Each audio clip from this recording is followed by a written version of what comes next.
नमस्कार साथियों।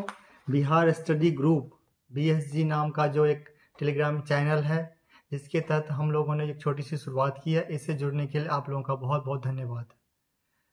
यह जान के बहुत खुशी हुई कि आप में से कई युवा जो कि IAS IPS या state public service commission, banking, SSC इत्यादि परीक्षाओं का आप तैयारी करना चाहते हैं, BPSC सभी का, और वो सभी लोग इस लॉकडाउन के समय में जो कहीं न कहीं कोचिंग क्लासेस और अन्य सारी जो पढ़ाई लिखाई की सुविधाएं हैं उसमें थोड़ा सा व्यवधान आया है। तो हम लोगों ने जो एक ऑनलाइन चैनल शुरू किया है, टेलीग्राम चैनल, ताकि आप सभी जो तैयारी करने वाले प्रतिभागी हैं उनकी सहायता कर सके। तो उसमें आप लोगों का रिस्पांस और जो हमने आज सवाल देखा, पिछले 2 दिनों से आप लोग तरह तरह के सवाल पूछ रहे हैं, इससे हम लोगों का जो हौसला वो बढ़ रहा है दिनों दिन। हमें लग रहा है कि हमने जो शुरुआत की है वो काफ़ी अच्छा है, और हमें बहुत खुशी हो रही है कि आपको आपके जो मंजिल है, मुकाम है, वहाँ तक पहुँचाने में हम थोड़ा सा कंट्रीब्यूट कर पाएंगे अपने एक्सपीरियंस के आधार पे। तो जो बहुत सारे सवाल आप लोगों का आए थे, उसमें से जो ब्रॉडर सवाल है, मैंने आप लोगों को मैसेज के माध्यम से भी लिखा था कि मैं छोटे छोटे वीडियो बना के आपके इन सभी सवालों का जो उत्तर है वो देने की मैं कोशिश करूंगा वीडियो के माध्यम से।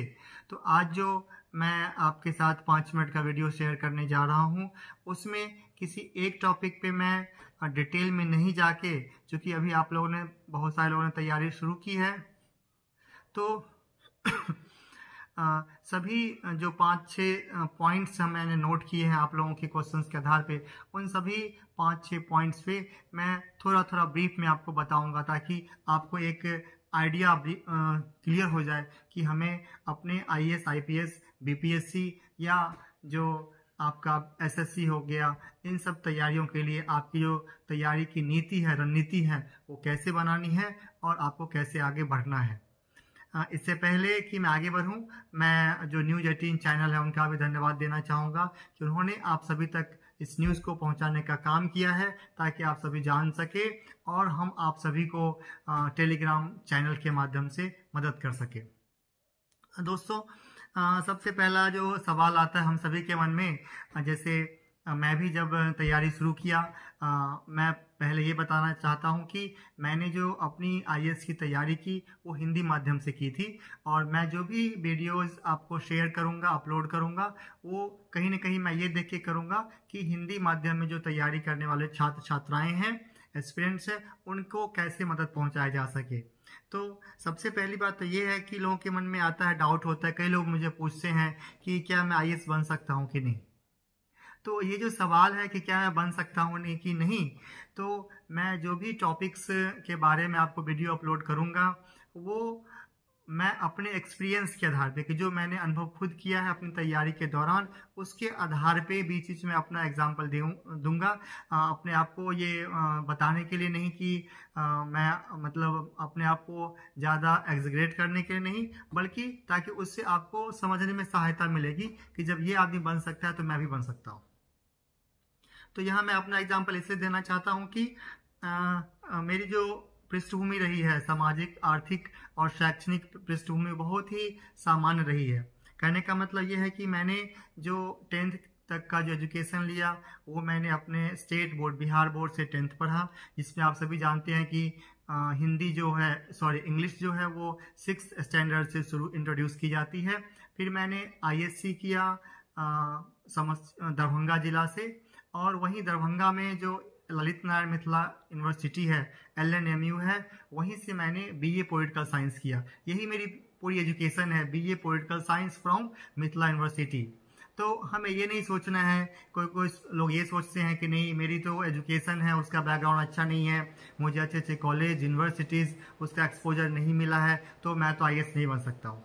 नहीं, वही मैं कहना चाहता हूँ कि जब एक मिथिला यूनिवर्सिटी का स्टूडेंट होने के बावजूद, मैंने हिंदी मीडियम से पढ़ाई करने के बावजूद अगर मैं IAS बन सकता हूँ, तो आप सभी बन सकते हैं।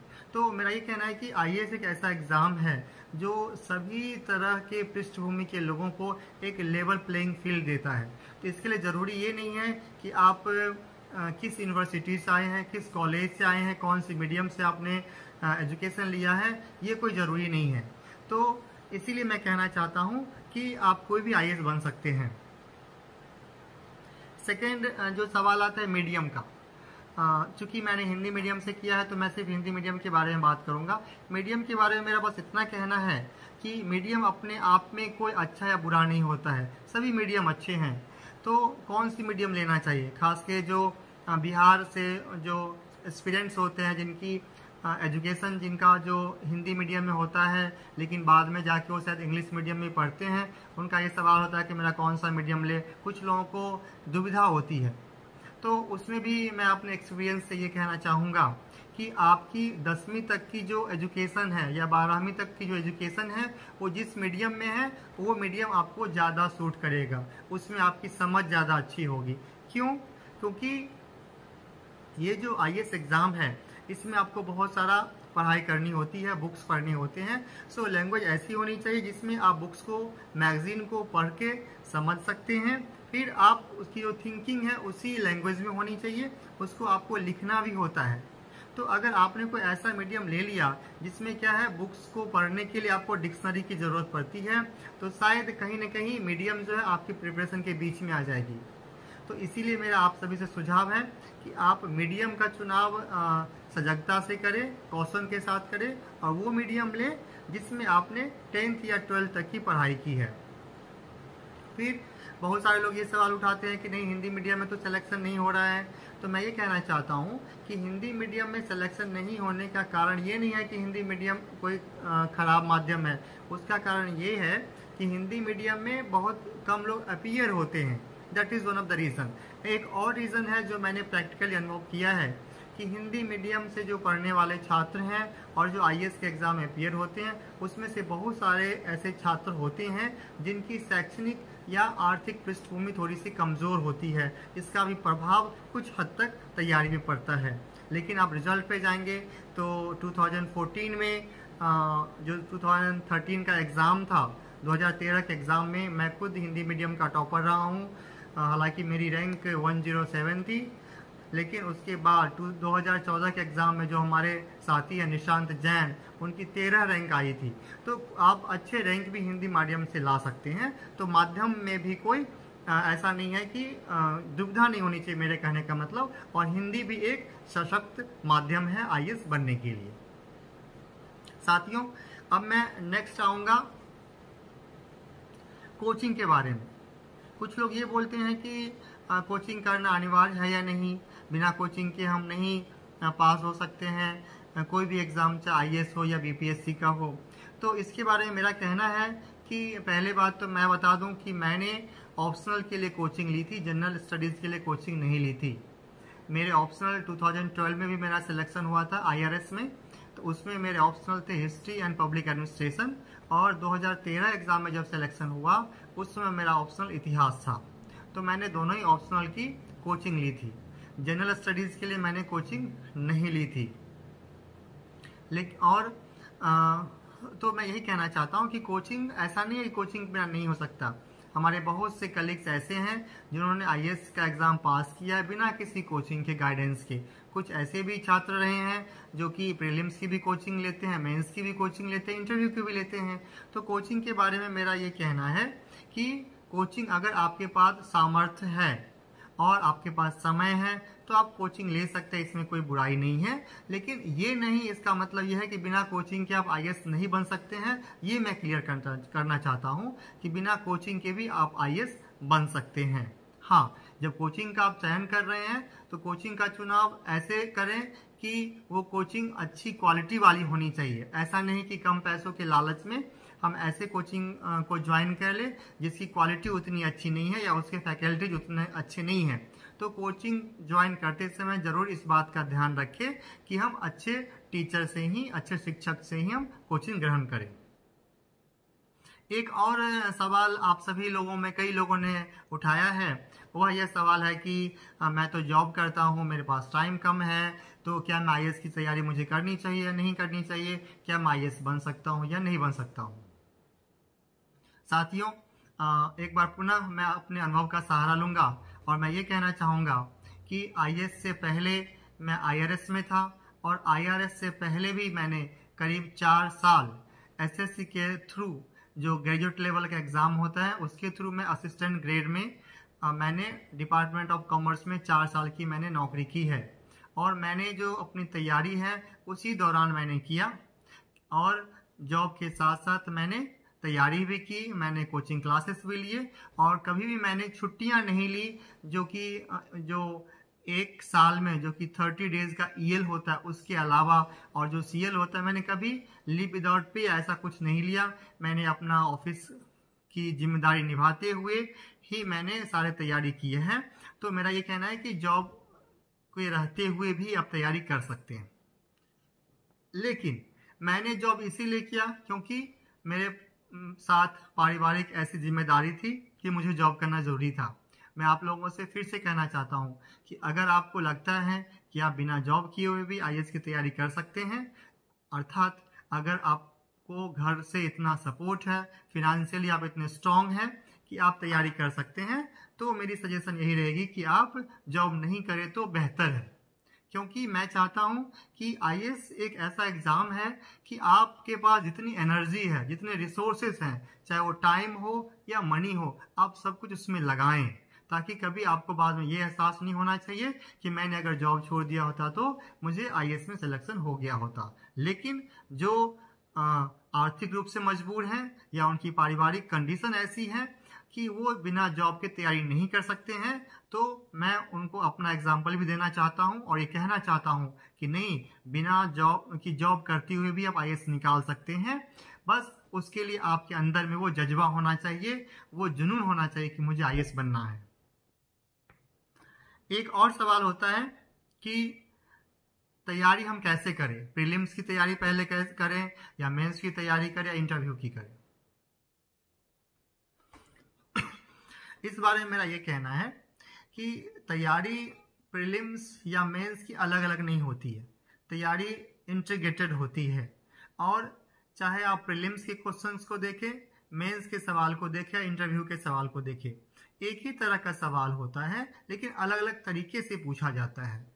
वो भी प्रीलिम्स में भी वही क्वालिटी जज करना चाहते हैं, मेंस में भी वही, और इंटरव्यू में वही। कुछ क्वालिटीज हैं जो कि एक आईएएस अधिकारी के पास होना चाहिए, जैसे कि आपका एनालिटिकल स्किल क्या है, आपके सामने अगर कोई समस्या आती है तो उसका समाधान आप कैसे करते हैं, क्या आप लॉजिक के सहायता से करते हैं, टू द पॉइंट होते हैं, फिर आपका दृष्टिकोण क्या है, सकारात्मक है या नकारात्मक है, आप समाधान की तरफ जा रहे हैं या समाधान करने के बजाय आप उसको स्केप करना चाहते हैं, छोड़ना चाहते हैं। तो मेरा ये कहना है आप लोगों से कि तैयारी आप समग्रता में करें, प्रीलिम्स और मेंस की तैयारी एक साथ करें। बल्कि देखा जाए तो मेंस की तैयारी पहले होनी चाहिए, मेंस की तैयारी पहले होनी चाहिए, उसके बाद आप प्रीलिम्स ही कर सकते हैं। अगर हम एग्जाम के साइकिल को देखें आईएएस को, तो आप देखेंगे कि नॉर्मली मई या जून के महीने में प्रीलिम्स होती है। तो प्रीलिम्स के ठीक बाद आपको मेंस की तैयारी शुरू करनी चाहिए, जिसे आपको नेक्स्ट प्रीलिम्स देना है। तो इस बार का जो प्रीलिम्स खत्म हो गया, उसके बाद आपको मेंस की तैयारी पहले करनी चाहिए, और दिसंबर या जनवरी तक मेंस की तैयारी को पूरा करके उसके बाद आपको प्रीलिम्स की तैयारी 2-3 महीने में करनी चाहिए, और फिर उसके बाद आपको फर्दर साइकिल में आना चाहिए। देन इसी तरह के और भी कुछ सवाल होते हैं सब्जेक्ट के बारे में। नाउ जो ऑप्शनल सब्जेक्ट होता है उसका बहुत बड़ा रोल होता है आईएएस एग्जाम पास करने में। तो उसके बारे में मेरा ये कहना है कि सब्जेक्ट अपने आप में कोई अच्छा या बुरा नहीं होता है। आप अगर रिजल्ट को उठा के देखें तो आपको पता चलेगा कि सभी सब्जेक्ट से टॉपर्स होते हैं, चाहे आप हिस्ट्री ले लें, चाहे आप ज्योग्राफी ले लें, चाहे आप सिविल इंजीनियरिंग ले लें, अकाउंट्स ले लें, लॉ ले लें। टॉप 20 जो आईएएस टॉपर्स होते हैं उनका आप लिस्ट देखेंगे तो आपको हर एक सब्जेक्ट से लोग आईएएस टॉपर मिलेंगे। इसका मतलब क्या है कि सब्जेक्ट, कोई भी विषय अपने आप में अच्छा या बुरा नहीं होता है। तो मैं आप लोगों को सजेस्ट करूंगा कि सब्जेक्ट का चुनाव करते समय आप 2-3 बातों का ध्यान रखें। नंबर 1 कि उस सब्जेक्ट में आपका इंटरेस्ट होना चाहिए, ये बहुत मैटर करता है, क्योंकि आईएएस की एग्ज़ाम की तैयारी में उस सब्जेक्ट को आपको डीपली अध्ययन करना होता है, पढ़ना होता है। तो इंटरेस्ट इज़ नंबर 1। नंबर 2, अगर वो सब्जेक्ट आपका ग्रेजुएशन में भी रहा है तो थोड़ा सा फ़ायदा है, पर इसका मतलब ये नहीं कि ग्रेजुएशन के सब्जेक्ट को ही लेना है। हो सकता है आपने सिविल इंजीनियरिंग किया हो, बीटेक किया हो, बीई किया हो, लेकिन आपकी रुचि हिस्ट्री में ज़्यादा हो, ज्योग्राफी में ज़्यादा हो, तो you can take history and geography, there is no issues. आपकी सोशियोलॉजी में होगी, फिलोसफी भी इंटरेस्ट होगी। सो नंबर 1 इंटरेस्ट, नंबर 2 आपका ग्रेजुएशन में सब्जेक्ट रहा है, नंबर 3 कि उसका जीएस में भी कुछ वेटेज है या नहीं। जैसे कुछ सब्जेक्ट्स होते हैं, आपका हिस्ट्री हो गया, ज्योग्राफी हो गया, पब्लिक एडमिनिस्ट्रेशन हो गया, फिलॉसफी हो गया, खास के एथिक्स वाला जो पार्ट है, तो उनका कुछ वेटेज होता है, जनरल स्टडीज में होता है। तो अगर ये सब्जेक्ट आप लेते हैं तो आपका जनरल स्टडीज की भी थोड़ी सी प्रिपरेशन हो जाती है। तो ये कुछ पॉइंट्स हैं, इंटरेस्ट, ग्रेजुएशन में आपका सब्जेक्ट रहा है, और जनरल स्टडीज में आप उसका क्या वेट रहा है। यही 3 चीज हैं जिसके आधार पे आपको सब्जेक्ट का चुनाव करना है। कभी भी इस गफलत में नहीं पड़े कि इस सब्जेक्ट का सिलेबस तो बहुत छोटा है, इस सब्जेक्ट में तो बहुत मार्क्स आते हैं। ऐसा नहीं है। ऐसा होता तो किसी एक ही सब्जेक्ट से सारे टॉपर्स बन जाते। तो ये छोटी सी आज हमने आप लोगों के साथ हमने शेयर किया है, जो अपने अनुभव के आधार पे जो ब्रॉड आपके क्वेश्चंस थे कि अपने सब्जेक्ट का सिलेक्शन कैसा करना चाहिए, स्टडी मटेरियल कैसा होना चाहिए, फिर हम जॉब के साथ तैयारी कर सकते हैं कि नहीं, प्रीलिम्स की तैयारी पहले करें या मेंस की तैयारी पहले करें, फिर क्या मैं आईएएस बन सकता हूँ कि नहीं बन सकता हूँ। एक चीज़ और, कुछ लोग मुझसे बार बार ये भी पूछते हैं कि कब पढ़ना चाहिए, कितने घंटे पढ़ना चाहिए, रात को पढ़ना चाहिए, सुबह को पढ़ना चाहिए। तो मुझे बहुत अजीब लगता है, लेकिन मैं समझ सकता हूँ कि ये सवाल भी आपके लिए इम्पोर्टेंट होता है। तो इस बारे में मेरा ये कहना है कि आप नेचुरल क्लॉक पे जाएं। आपका बॉडी कैसे अलाउ करता है। कुछ लोग होते हैं जो देर रात तक पढ़ना पसंद करते हैं, कुछ लोग होते हैं जो कि देर रात तक नहीं पढ़ सकते हैं, वो मॉर्निंग ही पढ़ना पसंद करते हैं। सिमिलरली कुछ लोग एक सिटिंग में भी 5 घंटे 10 घंटे पढ़ाई कर सकते हैं, कुछ लोग नहीं पढ़ सकते हैं। खास के कुछ लोग जो जॉब करते हैं वो चाह के भी नहीं पढ़ सकते हैं 18 घंटे या 15 घंटे। तो इसमें मेरा ये कहना है कि जहाँ तक रूटीन का सवाल है तो अपने बॉडी के नेचुरल क्लॉक को फॉलो करें, और कितने घंटे पढ़ने की बात है तो जितना घंटा आपके पास है उतने घंटे पढ़े आप। अगर आपके पास 10 घंटे हैं आप 10 घंटे पढ़ाई करें, आपके पास 5 घंटे 5 घंटे पढ़ाई करें। मैंने पहले ही कहा, आपके पास जितना समय और संसाधन है सभी का आप उपयोग करें। जैसे अगर मैं अपनी बात बताऊं तो मैं कभी भी देर रात तक पढ़ाई नहीं कर पाता था। 11-12 बजे ही मुझे लगता था कि मैं अब नहीं पढ़ पाऊंगा, तो मैं फिर सो जाता था। तो कोशिश करें कि नेचुरल क्लॉक को रखें, ताकि आपका बॉडी आपको सपोर्ट करना चाहिए। अगर आप वैसी रूटीन को अपनाएंगे जो आपके बॉडी को सपोर्ट नहीं कर रहा है तो कुछ समय के बाद हो सकता है आपका हेल्थ ठीक नहीं रहो। और चूंकि आईएएस की तैयारी एक मैराथन की तरह है, ये कोई 100 मीटर स्प्रिंट नहीं है, तो लंबे समय तक तैयारी करनी है आपको। 1 साल 2 साल 3 साल ऐसे करनी होती है। तो उसके लिए हिम्मत बनाना है और ऐसे लाइफस्टाइल को रखना है, ऐसा रूटीन को रखना है जो हमारे बॉडी को नेचुरली सूट करता हो। तो साथियों, इतना ही कहते हुए अभी मैं विदा लूंगा, और अगली वीडियो में आपके और कुछ सवाल होंगे जो आप टेलीग्राम ग्रुप पे लिखेंगे, हमें चैनल पे लिखेंगे, और आगे चल के और भी डिटेल में मैं आपसे बात करूंगा। चाहे वो ऑप्शनल सब्जेक्ट का मैटर हो, चाहे वो जॉब का मैटर हो, चाहे वो प्रीलिम्स की कैसे तैयारी करें, क्वेश्चन आंसर कैसे लिखना है, फिर सिलेबस के बारे में, न्यूज़पेपर के बारे में, मैगजीन के बारे में, आंसर राइटिंग के बारे में, इन सभी के बारे में फिर से मैं दूसरे वीडियो में आपसे मैं शेयर करूंगा, अपने विचार शेयर करूंगा। और आप मुझे कमेंट भी दे सकते हैं कि हम जो आपके साथ शेयर करते हैं वो आपको कैसा लगा। Thank you. जय हिंद।